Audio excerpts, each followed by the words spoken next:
Elon Musk is having a terrible year so far. His net worth declined by a whopping $103 billion over the past 2 months. Tesla stock went down by almost 50%, wiping out $700 billion from its worth in a matter of several months. Elon Musk still remains the #1 richest person on the planet with $330 billion in net worth. Most of it is tied to the paper value of Tesla shares. Mark Zuckerberg and Jeff Bezos are way behind him. In this video, let's understand the reasons behind these dramatic developments and what's ahead for Elon Musk and Tesla. Tesla shares roughly doubled towards the end of the last year, but things took a turn since then and the Trump bump completely evaporated. The way it looks now, the rally was probably fueled by speculation rather than a rational. The idea was that Musk's proximity to President Trump would help Tesla ease regulatory hurdles for its ambition of creating self-driving cars. That was the idea back then,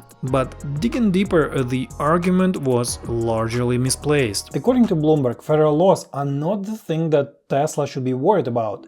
States have more say on what happens on their streets. For instance, California requires car companies to get licenses for robotaxi fleets. This is how autonomous cars by Alphabet's Waymo work there. On top of it, Tesla has no working robotaxi fleet even to speak of. Elon has plans to launch a robotaxi service in California and Texas in 2025, but things can get delayed, as it happened many times before. Tesla is pushing into several directions at the same time. Among them are robotaxi, autonomous driving, robotics, and energy storage. But for now, cars remain the main driver for Tesla, accounting for almost 80% of its sales. Tesla's car deliveries are slowing down. After the post-pandemic jump, deliveries actually went down in 2024. Electric vehicles are at the early stages of their adoption and much has to be done.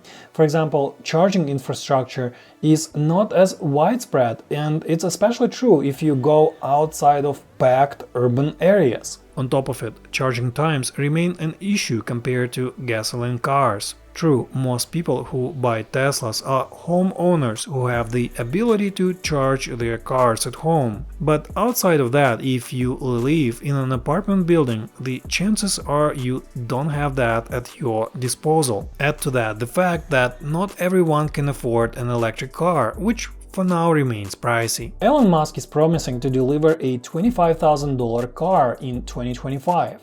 And that will be a game-changing dynamic for Tesla. Musk can target a wider group of consumers on a lower income, and this will be especially key for developing markets where price is a big deal. But of course, there are many ifs. Tesla will have to make compromises on driving range to keep the price tag low, and adding any advanced features or higher mileage to the car will undoubtedly push the price tag above $25,000.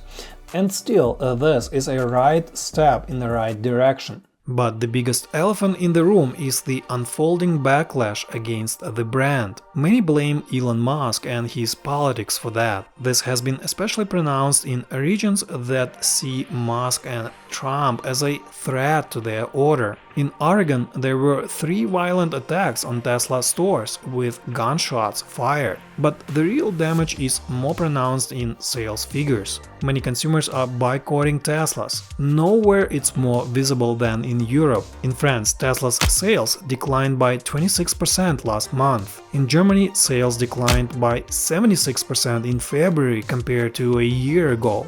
Across all Europe, Tesla's sales were down by 45% in January. And this is despite the fact that EV sales soared 37% there. Some car makers posted big gains in Germany and the UK. Analysts point to Musk irritating German voters by his support of the right-wing party, the AfD. Musk made an appearance at the AfD rally back in January before the elections, and there he made comments that some Germans didn't take lightly. I'm very excited for the AfD, and I think you're really the best hope for Germany. It's okay, it's good to be proud of German culture, German values, and not to lose that. in some sort of multiculturalism that dilutes everything. Let's go! According to a YouGov poll, about 71% of Germans view Elon Musk negatively. But the ironic thing is that the AfD came out in a second place after the German elections were over. Their dominance in the East was undisputed. But the AfD is also spreading in the West. It seems that political loyalty to the old mainstream parties is waning. Issues like uncontrolled immigration and excessively liberal policies are irritating many Germans. Unfortunately for the AfD, there is very little chance that they will be part of the next government. And this is because of the so-called firewall or Brandmauer, under which many German main parties operate. And this so-called unspoken rule says that these main parties do not cooperate with any party that is perceived as extreme. But who knows, things may change. Besides, there was another nightmare unfolding for Musk. During the Trump inauguration, Elon cheered a crowd and made a hand gesture from his heart. This one really mattered. And I just want to say thank you for making it happen. Thank you.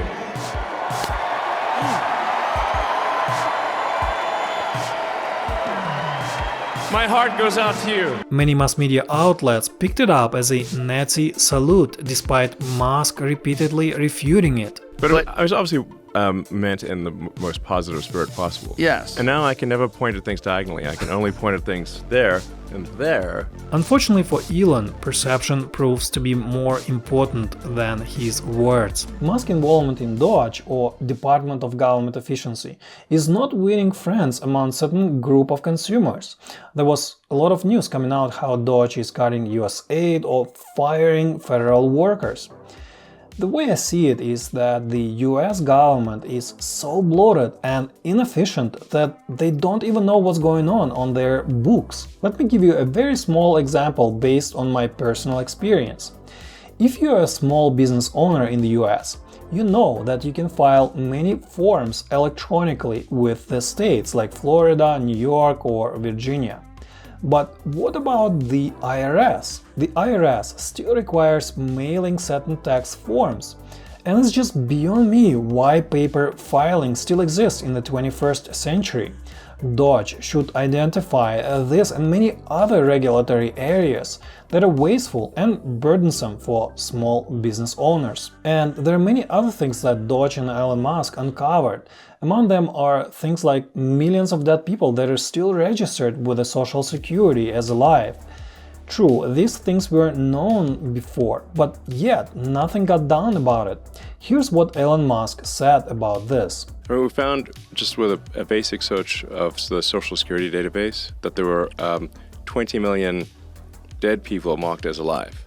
What it looks like is that most of the fraud is not coming from Social Security payments directly, but because they are marked as alive in the Social Security database, that they can then get disability, unemployment, sort of fake medical payments and other things because they're marked as alive in the Social Security database. Look, the annual interest payment on US federal debt is already close to, if not more than, $1 trillion. That is about the same as the Department of Defense annual budget. That's just unsustainable. My take is that Elon Musk is doing a very generous public service by taking this DOGE job. Look, we know that he's a wealthy person and he has a very busy schedule with many of his companies. And yet, he understands that downsizing US federal government and making it more efficient is a must. Since the 2000s, there hasn't been a single year of a federal budget profit. Every year there were deficits, with debt mopping up the difference. The effect of that debt was barely visible given how low interest rates were. But now interest rates hover above 4%. With that, you get interest payments that devour close to 15% of the US federal budget. That's not good. In his recent interview, Musk expressed concerns about cutting too much of the government spending. If he cuts too much, there's a risk that some people may not be happy about it, and bad things can happen to Musk himself. Here's Elon on this. It's a lot more than insider trading. The way they're acquiring wealth. Correct. I mean, this is really going to get me assassinated. In fact, I do think like it's like, I actually have to be careful that I don't push too hard on the corruption stuff because it's going to get me killed. Let's come back to Tesla. Tesla is undergoing a changeover for its most popular Model Y. A new design is coming which requires a weeks-long pause in production to make necessary changes. This could have caused recent sluggish sales. Tesla builds its Model Y at 4 different gigafactories, including one outside of Berlin. On top of it, Tesla is probably dealing with some shortages in inventory. There was a deluge of incentives at the end of 2024 to boost sales. Zero financing, 3 months of free full self-driving and supercharging in North America were on the offer, among other things. That resulted in a year-end inventory, which is low by historic norm. But it would be amiss if we don't talk about competition. Its global rival from China, BYD, is taking market share from Tesla in certain geographical areas. For instance, BYD registered more sales in UK than Tesla in January. And in fact, Tesla's sales there slumped by 8%. And that is despite the fact that the UK market grew by more than 40% in January. In China, Tesla's revenues declined by 4% last year, and BYD is one of Tesla's biggest rivals there. In my previous video, I compared Tesla versus BYD, and it becomes clear that BYD is eating Tesla's lunch in China big time. Musk is on record saying that without tariffs, the US car manufacturing would be decimated by Chinese automakers. Instead, Musk is trying to position Tesla as a leader in AI and robotics rather than just a car maker. True, Tesla has many moonshots in the workings. Among them are industrial robots, AI semiconductors, and of course robotaxi. But these things take time and are uncertain. In January, Musk warned that 2025 sales would slow down. He reiterated that Tesla is between 2 major growth waves. For this reason, the market pessimism is taking hold at the moment. There's one prominent analyst, Dan Ives from the Wedbush Securities, who remains bullish on Tesla. He thinks that right now it's a once-in-a-generation opportunity to invest in Tesla shares after its recent decline. Here's Dan Ives on this himself. I think this sell-off is going to be an opportunity. I think years from now, it's a generational opportunity. In terms of all the frustration, noise, the DOGE, the distractions, the brand issues, I think it's going to be short-lived. For now, Tesla stock remains one of the worst performers among its giant cap peer group. Some analysts point out that deteriorating financial metrics signal more downside ahead. No matter which valuation metric we look at, Tesla stock looks overvalued given its recent troubles. But maybe the market doesn't see what Dan Ives sees. Time will tell.